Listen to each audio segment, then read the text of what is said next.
You graduated from high school in Hot Springs? 1939. In 1939. Okay, what do you remember about Hot Springs High, and how many credits did it take for you to? 16, I think, to graduate.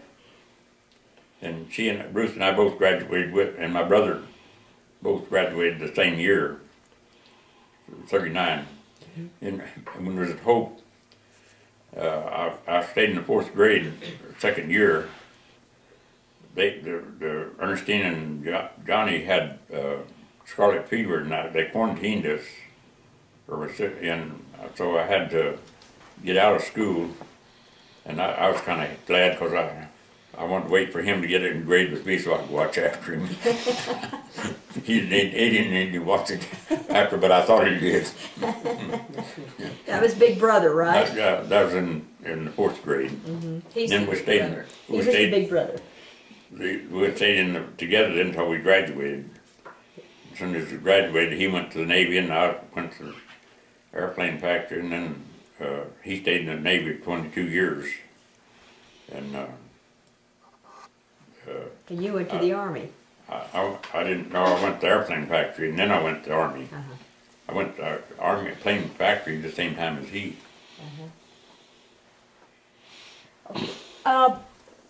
When you talk about attending high school, where was the high school? Had it been built, or was it down on Date Street? Or it was on 4th Street, not the Ralph Edwards part. It wasn't there yet, but right here where the old front of the schoolhouse is. And I think they have the site there. They have offices there, and they have the meal site there now. That's what and it's meal site is where the gym where we play basketball. Really? It's on the lower level. And it wasn't very big. Wasn't much, not much room for people to look at us. Anyhow, that's where the basketball coach was, and everything is in that building. And the gym had the big Ralph Edwards hadn't been built yet, but they was starting it then. Because that was a WPA project then. I think it was. Yeah. Now, Barbara, you went to school there. Now, where he's talking about the gym, was that where our library was? Yes. When we went to, that's what I was thinking, that we would walk kind of down that wooden hall, would kind of, It sloped off. it sloped off, and then you'd go in, and the library was over on the, if I recall, and then Mr. Frank, Mr. on the left-hand side as you were heading south, and then the library was, that's where the gym was. Yeah. Wasn't there a stage in the... And there was a stage. Do you remember the stage? Yeah.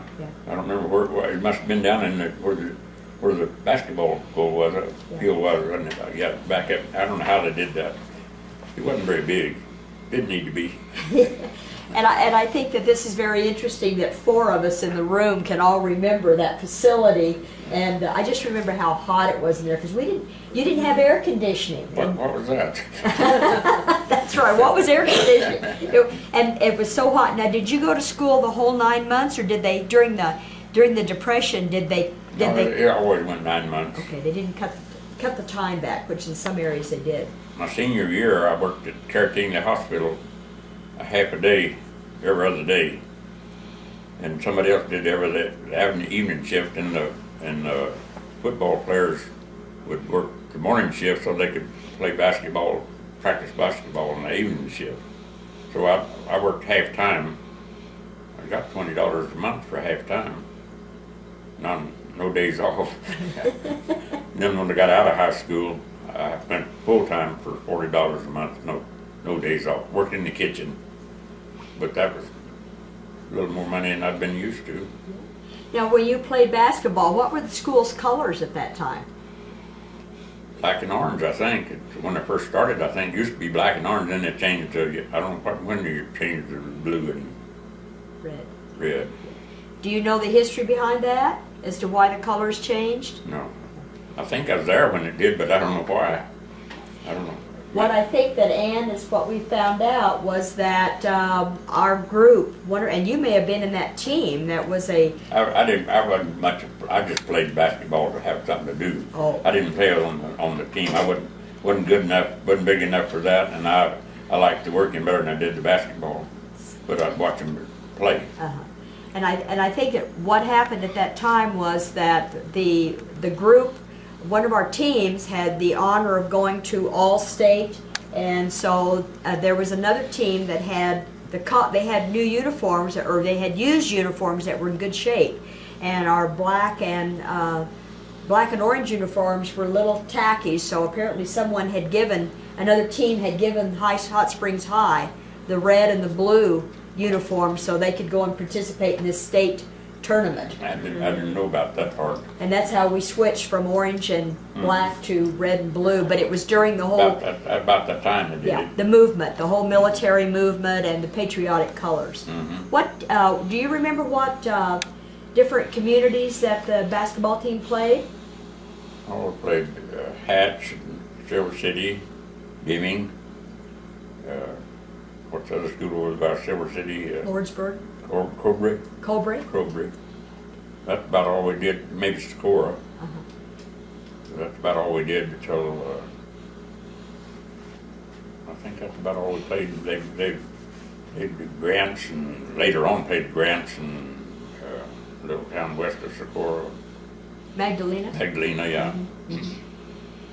How did they get to these Yeah. games? How did you travel to the game? Did you have a school bus or did you? Well, they had a bus that took. I didn't go with the bus. Right. If I went, I didn't go follow the bus. Then, after we come back and raising the kids, when they'd have a game, then we'd follow them to the games around wherever they.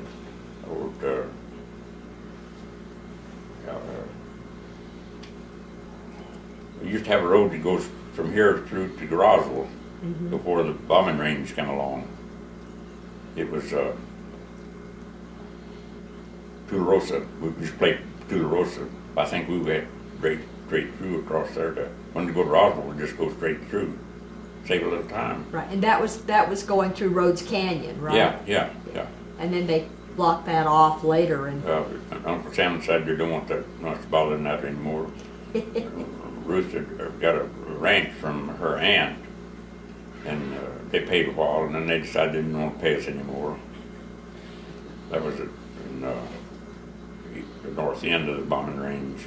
And what was the name of the Roos family that had the ranch? Dillard. The Dillard. It was the Dillard's Ranch. Yeah.